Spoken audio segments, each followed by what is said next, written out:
Hello ನಮಸ್ತೆ, welcome back to Tripura kitchen. ಇವತ್ತಿನ ನನ್ನ ಈ ವಿಡಿಯೋದಲ್ಲಿ ಕ್ರಿಸ್ಪಿಯಾಗಿ ಮದ್ದೂರೊಡೆ ಮಾಡುವ ವಿಧಾನವನ್ನ ಹೇಗ್ ಮಾಡೋದು ಅಂತ ಮಾಡಿ ತೋರಿಸ್ತಾ ಇದ್ದೀನಿ.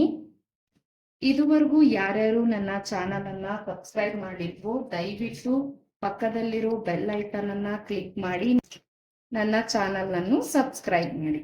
ಮದ್ದೂರೊಡೆ ಮಾಡಲಿಕ್ಕೆ ಬೇಕಾಗಿರೋ ಐಟಮ್ಗಳು: 1 ಕಪ್ಪು ಅಕ್ಕಿ ಹಿಟ್ಟು, 1 ಕಪ್ಪು ಮೀಡಿಯಂ ರವೆ, ಅರ್ಧ ಕಪ್ಪು ಮೈದಾ ಹಿಟ್ಟು, ಅರ್ಧ ಬೌಲು ಹುರಿದ ಕಡಲೆ ಬೀಜ, 2 ಟೀ ಸ್ಪೂನ್ ಬಿಳಿ ಎಳ್ಳು, 1 ಹೆಚ್ಚಿದ ಈರುಳ್ಳಿ, 2 ಹಸಿಮೆಣಸಿನಕಾಯಿ ಸಣ್ಣಗೆ ಹೆಚ್ಚಿದ್ದು, 2 ರಿಂದ 3 ಕಡ್ಡಿ ಕರಿಬೇವು, ಹಾಗೆ ಸ್ವಲ್ಪ ಕೊತ್ತಂಬರಿ ಸೊಪ್ಪು. ನಾನು ಈಗಾಗಲೇ ತೋರಿಸಿದಂಥ ಅಷ್ಟು ಐಟಮ್ನ ಒಂದು ಬೌಲಿಗೆ ಹಾಕಿ ಕಲಿಸ್ಕೊಳ್ಳೋಣ.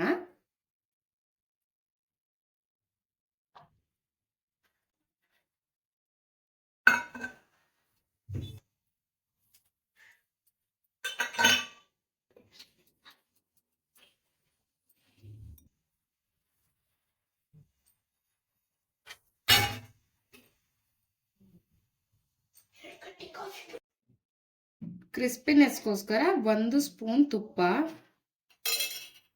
2 ಸ್ಪೂನ್ ಕಾಯಿಸಿದ ಎಣ್ಣೆ. ಎಣ್ಣೆ ಬಿಸಿ ಇರೋದ್ರಿಂದ ಸ್ವಲ್ಪ ಇದನ್ನ ಸ್ಪೂನಲ್ಲಿ ಕೈ ಆಡಿಸೋಣ. ಆಮೇಲೆ ಕೈಯಲ್ಲಿ ಚೆನ್ನಾಗಿ ಕಲಸೋಣ. ಈಗ ಚೆನ್ನಾಗಿ ಕೈಯಲ್ಲಿ ಕಲಸೋಣ. ನೀರು ಬಿಡ್ಕೊಳ್ಳುತ್ತೆ ಈರುಳ್ಳಿ, ಎಣ್ಣೆ ಕೂಡ ಹಾಕಿದ್ದೀವಿ. ಸೊ ಇದನ್ನ ಚೆನ್ನಾಗಿ ಕಲಿಸ್ಕೊಳ್ಳೋಣ. ಫಸ್ಟು ಸ್ವಲ್ಪ ನೀರು ಚಿಮುಕ್ಸ್ಕೊಳ್ಳೋಣ. ಜಾಸ್ತಿ ನೀರು ಹಾಕಬಾರ್ದು, ಆದಷ್ಟು ನೀರನ್ನ ಕಡಿಮೆ ಹಾಕೊಂಡು ಕಲಿಸ್ಕೊಳ್ಳಿ. ಈ ಒಂದು ಹದದಲ್ಲಿ ಚಪಾತಿ ಹಿಟ್ಟನ್ನು ಹೇಗೆ ಇದು ಮಾಡ್ತೀವಿ ಆ ಒಂದು ಹದದಲ್ಲಿ ಹಿಟ್ಟನ್ನು ಕಲಿಸ್ಕೋಬೇಕು. ಇದನ್ನು ಒಂದು 10 ನಿಮಿಷ ನೆನೆಲಿಕ್ಕೆ ಬಿಡೋಣ. ಹಿಟ್ಟು ನೆನೆಯೋವರೆಗೆ ಎಣ್ಣೆ ಕಾಯಕ್ಕೆ ಇಟ್ಕೊಬಿಡೋಣ.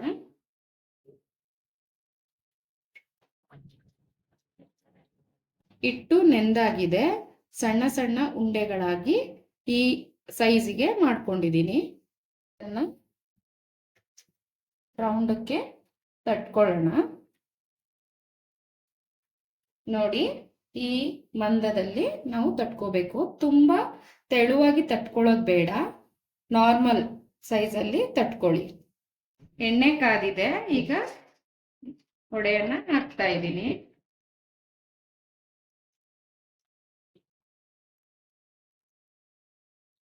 ಮೀಡಿಯಂ ಉರಿಯಲ್ಲಿ ಮದ್ದೂರೊಡೆನ ಬೇಯಿಸ್ಕೊಳ್ಳೋಣ. ಕಂದು ಬಣ್ಣ ಬರೋವರೆಗೆ ಬೇಯಿಸ್ಕೊಳ್ಳಿ. ಈ ಹದದಲ್ಲಿ ಬೇಯಿಸ್ಕೊಳ್ಳಿ. ಬೆಂದಿದೆ. ಈಗ ತೆಗೆದ್ಬಿಡ್ತೀನಿ ಎಣ್ಣೆಯಿಂದ. ಆಹಾ, ಮದ್ದೂರೊಡೆ ರೆಡಿ ಆಗಿದೆ. ಸೇಮ್ ನಾವು ಬೆಂಗಳೂರಿಗೆ ಹೋಗುವಾಗ ಆನ್ ದಿ ವೇ ಮದ್ದೂರಲ್ಲಿ ಟ್ರೈನಲ್ಲಿ ತಗೊಂಡು ತಿನ್ನೋ ಅಂತಹ ಮದ್ದೂರೊಡೆ ಟೇಸ್ಟೇ ಇದು ಬರುತ್ತೆ. ದಯವಿಟ್ಟು ಎಲ್ಲ ಒಂದ್ಸಲ ಟ್ರೈ ಮಾಡಿ ಹೇಗಿದೆ ಅಂತ ಕಮೆಂಟ್ ಬಾಕ್ಸ್ನಲ್ಲಿ ತಿಳಿಸಿ. ಇವತ್ತಿನ ನನ್ನ ಈ ರೆಸಿಪಿ ನಿಮಗೆಲ್ಲ ಇಷ್ಟ ಆಗಿದ್ರೆ ದಯವಿಟ್ಟು ಲೈಕ್ ಮಾಡಿ, ಕಮೆಂಟ್ ಮಾಡಿ, ಶೇರ್ ಮಾಡಿ. ಹಾಗೂ ಯಾರ್ಯಾರು ನನ್ನ ಚಾನಲನ್ನು ಸಬ್ಸ್ಕ್ರೈಬ್ ಆಗಿಲ್ವೋ ದಯವಿಟ್ಟು ಸಬ್ಸ್ಕ್ರೈಬ್ ಆಗಿ.